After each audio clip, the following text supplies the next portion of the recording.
Hello and welcome everyone. This is the Non-Snoozers, a show in which we talk about religious topics in a way that makes sense to us and we can relate to, free from cliche, superficial and repetitive answers.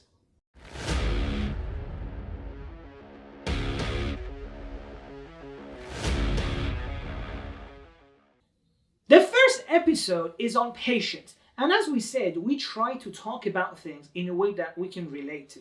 So on that note, Zahrajan, why would anyone make a show about patience? Because life is difficult. Why do I get the impression that when you say life is difficult, you're referring to our relationship? Actually, maybe not answer that question. So moving swiftly on, you mentioned life is difficult. What does that have to do with patience? As we said, life is difficult. Verse 4 from Surah Al-Balad says, لَقَدْ خَلَقْنَا الْإِنسَانَ فِي كَبَدٍ. Humanity will have its share of difficulties. Some people accept this reality, some don't. So patience is the attitude of a person accepting this reality. Oh, nice. I like the way you put it. So patience is more an attitude that accepts that life has gonna have its fair share of challenges. You know, I think we all kind of know this.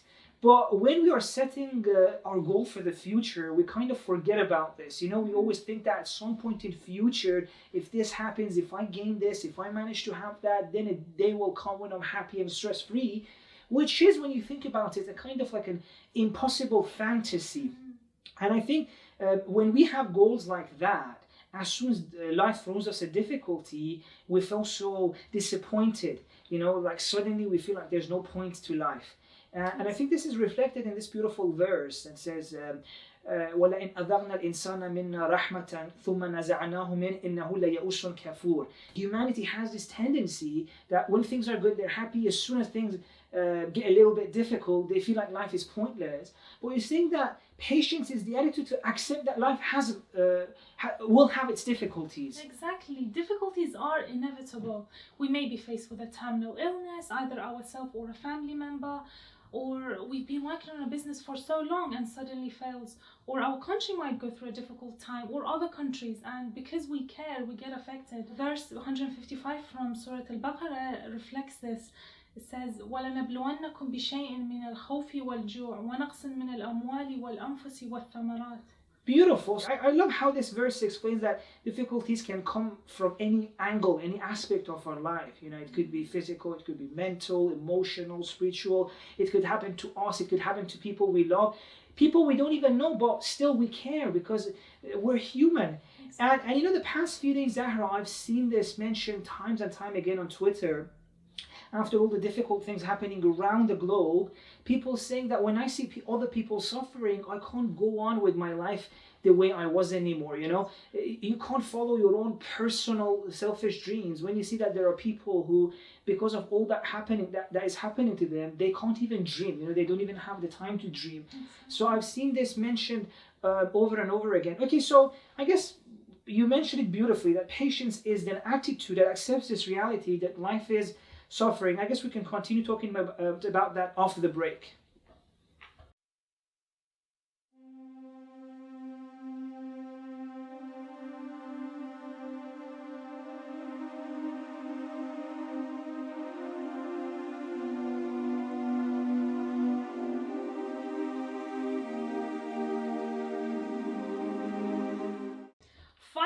Into the show and all we've said is life is suffering. Who would want to watch this show? I know, right?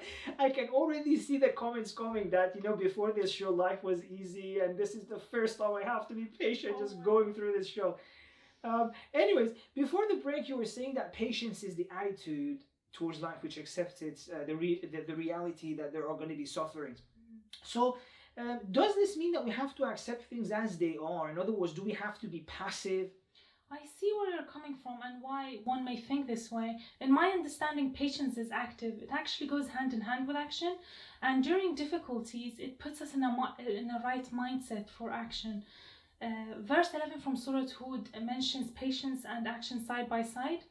إِلَّا الَّذِينَ صَبَرُوا وَعَمِلُوا الصَّالِحَاتِ. They're beautiful. I love how this idea of patience and action being side by side. It also reminds me of another verse in chapter 29, if I'm correct.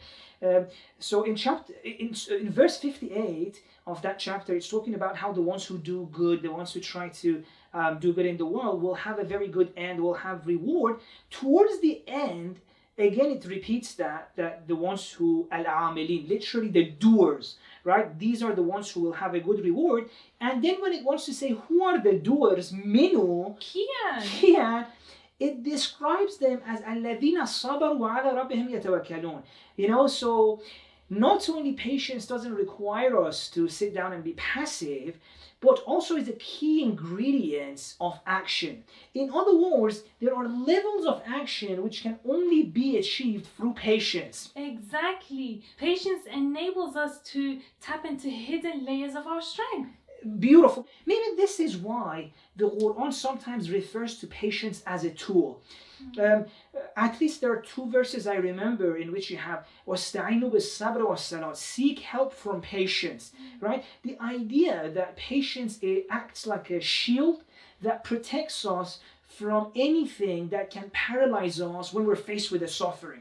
Be it, self-doubt, be it pain, be it fear, whatever that stops us from acting whatever we need to do during suffering, patience protects us from that and enables us to basically try and fix the situation, correct it, take a positive step. Yeah, and this is what makes patience precious, but also super, super difficult. Super difficult indeed, and maybe we can talk more about this difficulty of patience after the break. We decided to introduce a book each episode that's somewhat related to the topic. At this time, I'm introducing The Surrender Experiment, which is written by the same author as The Untethered Soul. That one is also a lovely book to read, but this one is more related to the topic of patience. And I hope you enjoy reading it. So before the break, you were talking about how patience is difficult. Yeah, and actually it reminded me of a verse. It's talking about one of the instances in which one is instructed to be patient, be patient and forgive. And then at the end of the verse, it says, إِنَّ ذَلِكَ لَمِنْ عَزْمِ الْأُمُورِ, that being patient is min azm al-umur, it's a very great thing. It requires great determination. It accepts that it's not going to be easy. Exactly, and in other verses in the Quran, it even shows the prophets found it difficult during challenges. So Prophet Job, he said, وَأَيُّوبْ إِذَا نَادَى رَبَّهُ إِنِّي مَسَّنِيَ الضُّرُّ, and Job, when he cried to his Lord, suffering has truly afflicted me. Or in the case of Prophet Jacob, he says, إِنَّمَا أَشْكُو بَثِّي وَحُزْنِي إِلَى اللَّهِ, I plead my grief and sorrow before God. And even more in the case of Lady Mary, she says, يَا لَيْتَنِي مِتُّ قَبْلَ هَذَا وَكُنْتُ نَسْيًا مَنْسِيًّا, I wish I had been dead and forgotten long before all of this. Wow. It's very powerful, especially that last one by Lady Mary. It's very powerful. I love how Qur'an validates the difficulty of being patient. Because, a lot of the times when we keep being told that we have to be patient, we may think that the difficulty of our suffering is being undermined.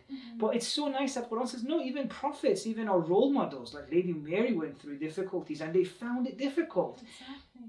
And another thing which I really love about the attitude of Quran towards patience is that, a lot of the times we may think that, I'm trying to be patient, I succeed one time, but then I fail, and we feel bad that, after trying really hard, sometimes we fail. But the Quran has this beautiful verse in which it says that the ones who are patient will be given their reward, أَجْرَهُمْ بِأَحْسَنِ مَا كَانُوا يَعْمَلُونَ. Right? So even if you fail a few times, it doesn't matter. You will be rewarded by the time in which you did the best. Right? So in other words, even if you fail a few times, don't give up. Keep trying, try to be patient, and your reward will be given to your best effort. And in the other verse as well, it says that the ones who are patient, they will be given their reward without any measurement, right? بغير حساب. So it just shows that how much patience is encouraged and it's going to be heavily rewarded. So we said about all of this, it's difficult, but it's going to be rewarded and all of that. Now, some of us may be thinking, okay, I want to be patient now, like you sold it to me, but I don't see it inside myself. Like, I'm not a very patient person. Oh yeah, I'm a patient person. Sometimes I feel, how can I increase my patience? And inshallah, we'll hear more about that from our Quranic expert after the break. ولنبلونكم بشيء من الخوف والجوع ونقص من الأموال والأنفس والثمرات وبشر الصابرين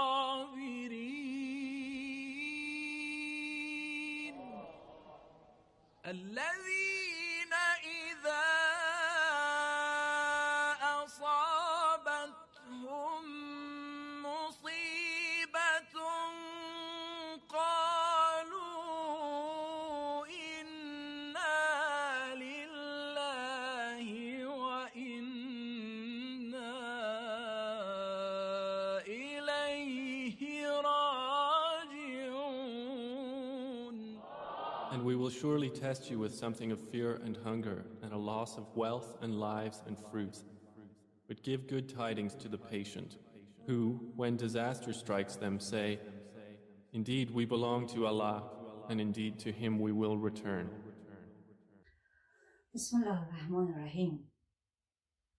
In more than 20 verses of the Quran, God talks about the life after death and hereafter as kind of meeting point between us and Him. The phrase of liqa has been used for this meaning, and we have phrases like liqa Allah, liqa rabbihim, liqa rabbihi. So it means that after, this is an opportunity for us, that there we can meet our Lord, our Creator. Of course, not by the eyes of the body, but the eyes of the heart. Anyway, but a child, when he goes to meet a great personality, cannot benefit that much. It means we need to grow, to be prepared for that meeting. When we are born, our body grows automatically. But growth of our spirit is up to us. We have to grow our spirit spiritually, so that prepare ourselves for such a huge meeting. And these calamities and sufferings that exist in the world, one side of it that you may have heard a lot is they are a test. But there is the other side of the coin, which I can say these are opportunities. We can turn them to opportunities for our growth, for our spiritual growth. And the key point is patience. But it's not easy to be patient. Sometimes it becomes too much. So we need a reminder. This very famous phrase in the Quran that we hear it a lot, that Inna lillah wa inna ilayhi raji'un. This is a reminder, this is a help that we recite it frequently, regularly, when and a musibah, a suffering comes to us. We can recite it to remind ourselves that everything gonna be okay. And if I am suffering is for a kind of huge purpose. I'm gonna meet my Lord. I'm growing to be prepared for meeting my Lord. It helps a lot. Even for those people that it's okay if they don't have this yearning for meeting their Lord and they only want a comfortable life. Even for them, our Lord is so merciful that for those people, He compensates all their sufferings and calamities with so much blessings and bounties that surely they will be pleased. So don't worry. Don't worry. Even those people will be pleased with so much blessings. يوفى الصابرون أجرهم بغير حساب, or بأحسن ما كانوا يعملون. Anyway, the last point that I'm gonna mention is that patience is difficult, yes, but God knows that, and because He is our Creator, He knows everything about us. He knows us sometimes it becomes too much for us. And we can't do it on our own. That's why he says in 2 places of the Quran, we have this phrase that tawasaw bis-sabr. Remind each other of being patient. Help each other to be patient. So we can do this together and in 2 different ways. One, as I said, in addition to reminding ourselves, we can remind others that yes, it's going to be okay. The suffering and calamities that you are going through is for a huge purpose. This is one way, by reminding each other in this way. And the other way is that to be available for each other.